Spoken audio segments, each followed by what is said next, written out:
Bonsoir chers amis téléspectateurs et bienvenue dans notre émission qui est Expression Plus Namasolo et Mboka. Namasolo et Mboka, chers amis téléspectateurs, moi votre humble serviteur Ahmed J.B. Carré, ensemble avec Sans Rival de la maison Sans Rival de Johannesburg, nous sommes venus, chers amis téléspectateurs, pour recevoir pour vous un analyste politique. C'est bien, il s'agit bien de monsieur Yves Mbou que je vais saluer. Bonsoir Yves. Bonsoir Ahmed J.B. Carré. Bonsoir Sarival. Bonsoir Ahmed J.B. Carré. Ok, alors monsieur Yves Mbou, aujourd'hui en tant qu'analyste politique, tolingi tolo bapena na lingala to limbola poke ndeko nyonso tu o azali congolais oyo ata aza na langue na ya lobaka me abundanaka quand même aloba lingala ameka un peu koyoka message nini oyo lingi ko transmettre. Question à Liboso, tout ça n'a pas parce que tout ça tout autour des élections OESA, que les Kalambo cannabis. Chers amis téléspectateurs, je vous promets que non, nous n'avons que 15 minutes avec monsieur Yves Mbou. Alors, question à Liboso, tout ça que nayo, ça est la biso analyse na façon oyo ba élection et salemi boenambo cannabis. Analyse nini oyo ko sala par rapport d'abord to bandawana, il y a prophétie oyo batuba lozo lobaka bazo lobaka sur la prophétie à Papa Simon Kimbango. Voilà, merci beaucoup pour la question. Naoloba d'emblée que l'élection au monde ça là vraiment déjà sonné parce que au moins quand on parle de la médiocratie on a des jeux. Toké nous na campagne électorale. Pendant la campagne électorale, vous ne pouvez pas mettre toutes les institutions de la République derrière un candidat. Ça c'est de 1. De 2, il faut laisser au candidat d'aller partout au coin de la République parce que vous avez accepté les élections. Mais autre monarchie, opposants, lacrymogènes, ce sont des histoires où ils sont mingi. Parce que le gouvernement est en train de montrer encore comment est-ce qu'ils sont de plus en plus médiocres et que balingi élections. Même s'ils disent autrement, mais ils ont peur de ces élections. Si koyo lelo batubaki na élection, nous voyons que parti Moussou, circonscription Moussou, comme Boutembo, Yumbi, et puis le troisième là, Béniville, ils ne peuvent pas participer aux élections. C'est quoi, Ngana Landa qui Corneille Nanga au micro de Bokechu Premier. Il a dit clairement, il a dit le gouvernement ne lui assure pas la sécurité. Quand on vous dit que Corneille Nanga, c'est un pion du pouvoir, les gens peuvent discuter. Or, déjà dire que le gouvernement ne me garantit pas veut dire qu'il dépend du gouvernement. Or, nous savons qu'à l'est du pays, la MONUC est là. La MONUC peut assumer la sécurité de la CENI. Parce que la MONUSCO a déployé les avions, les kits, ils peuvent faire la sécurité. On parle d'Ebola. Mais il y a des journalistes qui sont passés à l'écran et ils ont montré Béniville. On a vu Fayoulou aller là-bas, on a vu le clan Cash aller là-bas. Personne n'est mort d'Ebola. Donc ce sont des prétextes qui font qu'il faut casser l'élection au Ezala que l'opposition à l'Obabo. Tellement beaucoup on peut s'abisso, condition belé, tout ce qui a l'élection. Et ça qui va stratégie de découragement. Donc par rapport à ça, il y a un Koroloba. Si content ok, je ne sais pas s'il y a une autre question. Eh bien voilà, je voulais ajouter juste une chose, la question de Koatoni, apport il y a l'église pour le changement de Mboka en général et en particulier pour l'élection de 2018 pour le succès de l'église et Salimini. Parce que nous citerons que l'église catholique est vraiment impliquée. Pendant que tu as des témoins de Jéhovah, tu as des brandamistes, tu as des kimbatistes, tu as des religions, et l'église est belle. Et sali nini, l'église est sali nini pour le changement, pour l'alternance dans le Mboka. Bon, il faut se dire ceci. Au moment ce peut-être que indépendant de la science biblique, le terme église, na Congo, les mois passent. Les gens ne répondent pas à ces profils-là. Parce que l'église, ou les églises, ou les leaders des églises, ce sont les bergers du peuple.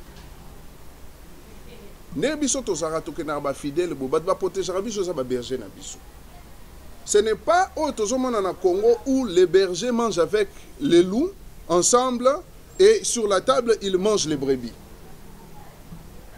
Quand on parle des églises, tout autour du pouvoir dans le système, il y a des pasteurs. On peut en citer plusieurs. Le docteur Marini était sénateur. C'est un pasteur.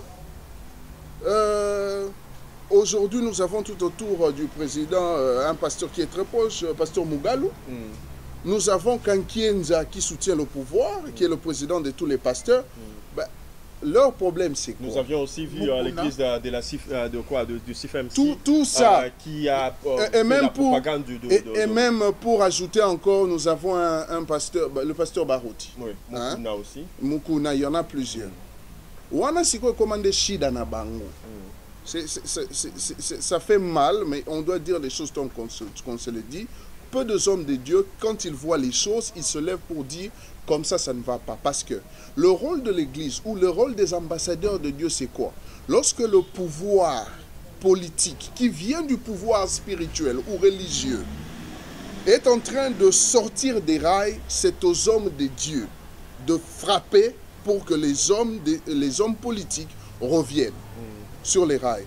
Malheureusement, ce qui se fait ici, c'est qu'ils ont accepté la corruption, l'argent du sang, et lorsque on tue le peuple, eux, ils sont en train de faire semblant de ne pas voir ce qui se passe. Seule l'Église catholique, qui a formé la classe politique actuelle, qui, quand il parle de la médiocrité ou de la médiocratie, il parle en tant que professeur.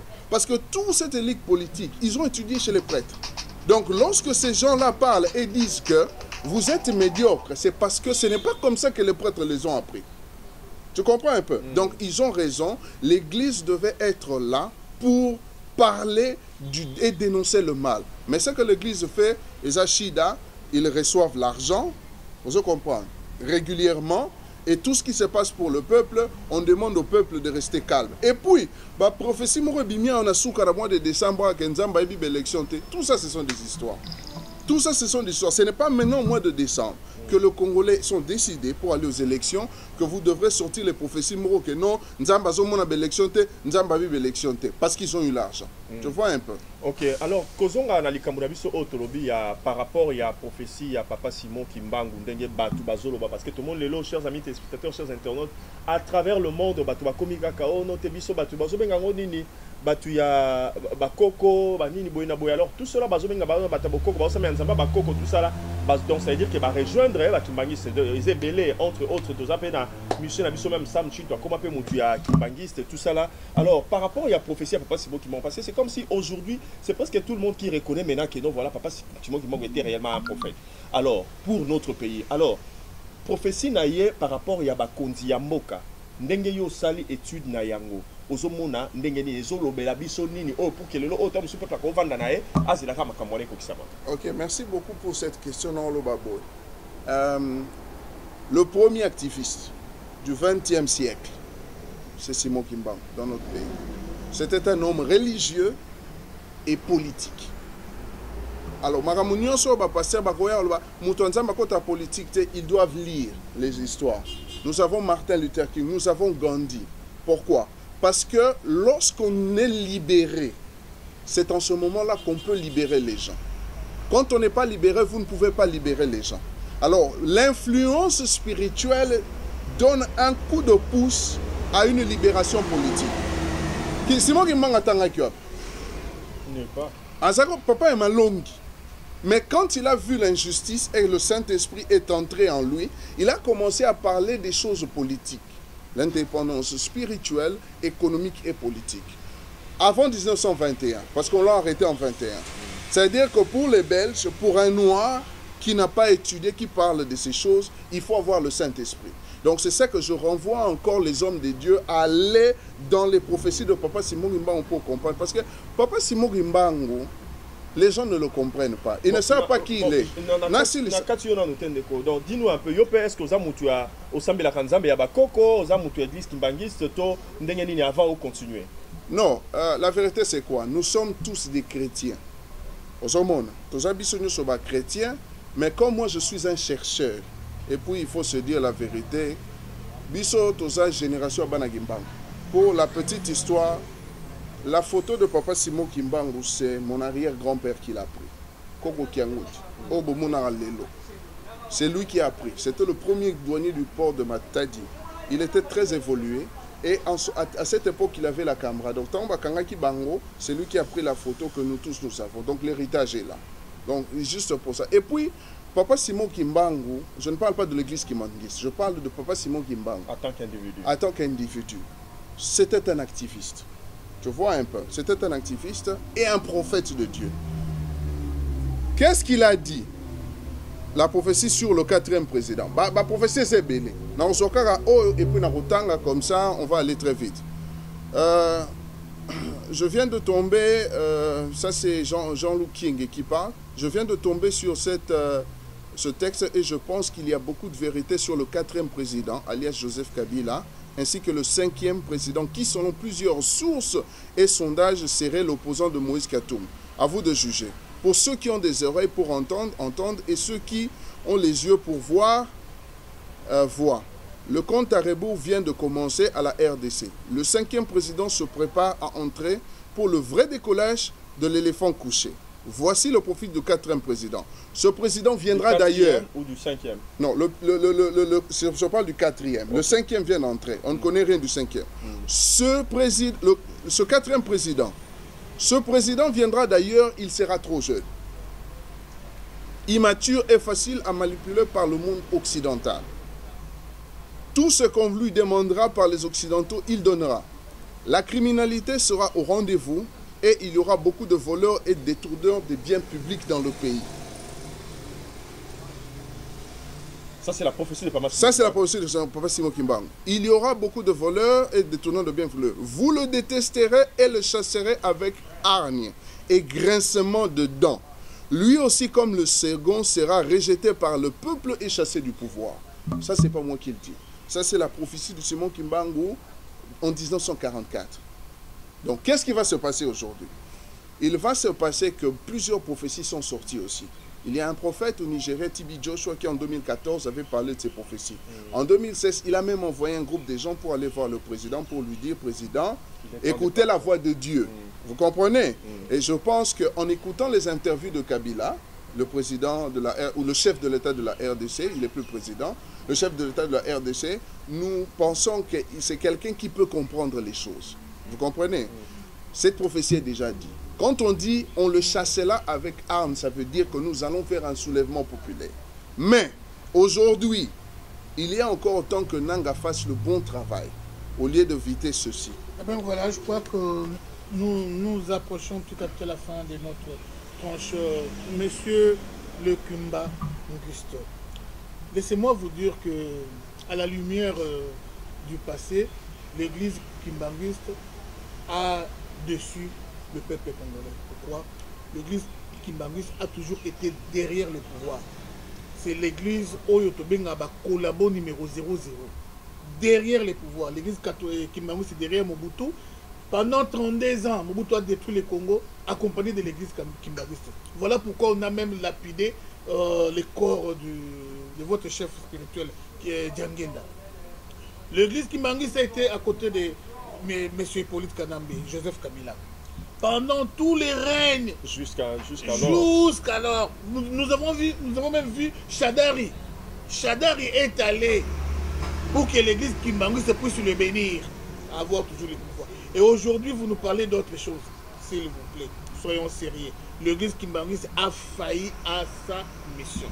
La deuxième chose, vous nous parlez trop un peu de toutes ces prophéties. Aujourd'hui, tout le monde est devenu fanatique de l'église kimbanguiste. Souffrez que je marche, que je nage à contre-courant. Tout le monde est devenu fanatique de l'église kimbanguiste. Qu'est-ce qui prouve que c'est Kimbangu qui avait donné toutes ces prophéties, s'il vous plaît? On en a marre. Kimbangu a dit le 4e président, prouvez-nous, noir sur blanc, que c'est Kimbangu qui avait dit ça. Parce que nous avons même vu Tchalamouane danser, chanter, que non, le 4e président, Yena Kobongi Samboka, Jeanne Monamouki, on a falsifié ce que vous venez de dire, cette histoire. Monsieur, vous avez la parole. Merci beaucoup. D'abord, je veux rectifier. Je ne suis pas kimbanguiste. Je suis chercheur, analyste politique. Et moi, je fais des recherches personnelles, des recherches sur la spiritualité. Le problème les branamistes aussi, des fois, ils se disent que non, nous ne sommes pas des branamistes. Non. Nous avons reçu le message. Mais Ah, des Non, Facebook. non, non. On les appelle des branamistes. Non, non, il y a ceci. Moi, je prie à l'église Fef Ministre de Pasteur Benjamin. Je ne suis pas kimbangiste. Ok. Ça, je voudrais bien qu'on dise ça. Mais pour les prophéties de Simon Kimbangu, il y en a plusieurs. Vous comprenez? Parce que lorsque, par exemple, vous voyez Nemwanda Nsembi parler du prophétie, les prophéties de Simon Kimbangu, il s'arrête au 4e président. Il ne parle pas du 5e. Il dit, le 4e président il sera jeune. Il s'arrête là. Pourquoi on ne parle pas du 5e président? Il dit parce que les configurations et les frontières que nous connaissons de la RDC ne seront pas les mêmes. Il y en a plusieurs. Moi, j'ai simplement... Il y aura balkanisation. Je ne dis pas ça. Il faut aller suivre ces histoires. Moi, j'ai les vidéos. Il a dit, on s'arrête au 4e président parce qu'il n'y en a pas de 5e. Ça, c'est selon lui. Donc après le 4e président, il y aura non, la fin je du dis monde. selon les Mwanda... Non, non, je ne dis pas ça. Je dis selon les Mwanda Nsemi, il parle du 4e président. Parce que vous savez, ça, ce n'est pas une émission à faire en 15 minutes. Il y a la façon dont Dieu est en train de voir le Congo et la façon dont les Congolais politiciens voient le Congo. Le Congo était un royaume où on a détruit pour en faire une propriété privée. C'est devenu une république et c'est ainsi que c'est devenu. Mais Dieu, pour lui, il ne voit pas le Congo comme cela. C'est pourquoi je n'aimerais pas entrer, mais je dis il y a plusieurs prophéties. Moi, je ne suis pas kimbangiste, mais cette prophétie ici, si vous entrez sur Internet, la prophétie de Papa Simon Kimbangu, le 17 juin 1944, tout le monde connaît.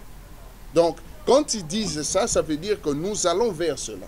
Parce qu'on va entre la transition du 4e et du 5e président. C'est pourquoi je lance mon appel pour dire que Corneille Nangaa doit faire le travail qu'il doit faire. Parce que s'il ne fait pas le travail qu'il doit faire, d'être juste et de donner la vérité des urnes, on passera par ça.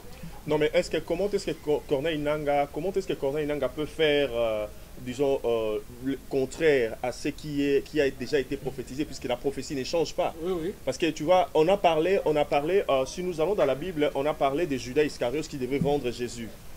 Il n'y avait rien qui pouvait changer. Et Jésus même a dit que non, voilà, donc pour lui, donc il ne fallait même pas que celui-là naisse. Pourquoi? Parce qu'il a été déjà maudit et tout consort. Mais au fait, tout le monde savait que non, il devrait y avoir un certain Judas qui devrait vendre Jésus. Et malgré cela, même si Jésus pouvait dire à Judas que non, voilà ce que tu veux faire, fais-le maintenant. Pour peut-être le stopper à ne pas le faire, mais il est allé toujours le faire. Pourquoi? Parce que c'était une prophétie. Et voilà. Voilà, merci beaucoup pour ça. Mais je veux dire ceci. Dans le cas de Jésus, Jésus devait mourir. Ok? Jésus devait mourir, donc il fallait que les acteurs qui devaient jouer leur rôle puissent jouer pour que Jésus puisse mourir. Mais aujourd'hui, nous parlons dans le cadre du Congo. Le Congo, ce n'est pas Jésus. Ok? Dans le cadre du Congo, c'est quoi? Ça veut dire que tout ce que nous voyons aujourd'hui, ce sont les manœuvres dilatoires pour empêcher aux Congolais de pouvoir jouir des résultats de leurs élections. Vous comprenez un peu? Et ça montre déjà que ça va. Moi, c'est un appel que je dis, je demande à Corneille Nangaa de venir lire cette prophétie. Maintenant, là. S'il ne l'a pas lu, il doit le lire maintenant. Parce que je sais que pour l'instant, il peut y avoir des gens derrière lui pour lui dire que tu dois faire ceci, tu dois programmer ceci. Non, il ne peut pas. Il y a des gens derrière lui. Je dis ceci, nous avons un libre arbitre. Vous savez, le monde spirituel n'est pas un monde statique. C'est un monde en pleine mutation. Il peut faire le bon choix aujourd'hui ou il peut faire le mauvais choix. Donc, c'est tout ce que je peux dire. C'est votre numéro de contact? Mon numéro de contact, c'est 060-7275-681. En français? 060-7275-681. Moi, je crois que c'est peut-être le premier volume. Il y en aura 2, 3, 4, 5, 6. Vous qui avez des questions à poser, le numéro est là. Jubeka est là. Jubekari est là. On aura à faire un deuxième, un troisième, un quatrième volume, car il y a trop de choses qui doivent vraiment nous éclairer. Et bien voilà, je donne la parole à Jubeka. Ok, oui, chers amis téléspectateurs, chers internautes, vous tous qui nous avez suivis dans cette petite, je peux dire, interview que nous avions eue avec M. Yves Mbou. Je pense que ça vous a beaucoup intéressé. Mais si ça vous intéresse encore davantage, faites ce que sa rival vous a dit. Écrivez-nous, envoyez vos questions sur les contacts qui sont marqués sur vos petits écrans et nous saurons comment inviter encore ces messieurs. Moi, j'appelle des gens comme ça des livres. que nous devons ouvrir pour découvrir ce qu'il y a à l'intérieur. Alors, un mot de la fin pour cette tranche, M. Yves Mbou, à tous ces internautes qui vous suivent. Ok, merci beaucoup. Le mot de la fin, c'est que je présente tous mes meilleurs voeux au peuple congolais, qui ce soit de la diaspora, qui ce soit au Congo, à ma famille, à mon fils Michael, à ma mère, à mes frères et sœurs, à tous mes collègues de service, à tous les frères et les combattants, à tous les peuples de Béni qui sont morts et qui ont souffert pendant beaucoup de temps. 10 millions de Congolais, c'est beaucoup. Nous approchons de la fin. Un petit message pour l'opposition. Il n'y a pas que la présidence de la République. Il y a plusieurs postes, donc il faut avoir le temps de pouvoir vous organiser pour savoir qui va faire quoi, parce que la victoire est déjà la victoire de l'opposition. Que ce soit Fachi ou que ce soit Fayoulou, la victoire est de notre côté. Essayez de mettre les pions au niveau où les gens se retrouvent pour bâtir ce pays. Parce que beaucoup de gens ont souffert. Maintenant, c'est le temps de pouvoir célébrer. Avec cette année 2019, nous estimons que Dieu a écouté assez nos prières parce que nous avons beaucoup prié et que cette année, ce sera une année de changement. Donc, meilleurs vœux à tout le monde. Je vous aime tous. Que Dieu vous bénisse. Que Dieu vous bénisse, chers amis téléspectateurs. Un mot rival à tous ceux-là qui nous ont suivis. Merci à toute l'équipe technique. Je pense à Bernard, je pense à Yves, je pense à la Coréenne Clara. Merci à Medina qui nous suit à partir de la Hollande. Merci vraiment à JBK. Vraiment, soyez vraiment fidèles à nos sites internet. On est là, on est neutre bien sûr, mais on est du camp du changement. On est du côté du changement. Pas trop de commentaires. Soyons toujours vigilants. On doit se mettre debout. Dieu a déjà fait sa part et ce qui nous reste, c'est notre part. Parce qu'il y a la part de Dieu, il y a aussi la part de l'homme. La part de l'homme, mets-toi debout, zoa machette, zoa lance-pierre, bima na balabala, keneti na parler de la nation, keneti kolongola mupayawana, keneti na RTNC ndeko na ngai, soko za fainéant, soza fainéant, mokeke libela ya balibela ya libela congolaise et congolais, levez-vous, c'est maintenant ou jamais. C'est maintenant ou jamais. Laisse-moi te dire que ceux qui ont bomi mende au kota lola ndeko na ngai, bomi minako au kota lola, ou bomi chadari au kota lola ndeko na ngai, isa guerre, isa mituma. David a tué. Merci, je me cape pour cette opportunité. Merci à vous tous qui avez été fidèles à cette tranche et à cette émission qui est Expression Plus dans Masolo et Mboka. Et je pense que vous avez vu, chers amis téléspectateurs, que ce qu'on vous a offert aujourd'hui, c'était réellement Masolo et Mboka. Nous disons aussi merci à Bernard Louanjoula qui était derrière la caméra, donc qui fait la prise de son et la prise de vue. Voilà, chers amis téléspectateurs, vous avez écouté son rival, vous avez écouté Yves Mbou à qui j'ai dit déjà merci. Merci beaucoup. Et puis, je veux aussi vous dire, chers amis téléspectateurs, que vous devez savoir que vous avez des sifflets, mais il y a un sifflet que nous attendons, c'est bien le sifflet de Corneille Nangaa. Mais, chers amis téléspectateurs, soyez vigilants, faites attention et ne laissons pas partir notre pays. C'est les derniers mots avec lesquels je mets un terme à ces tranches qui étaient autour des élections. Je vous remercie.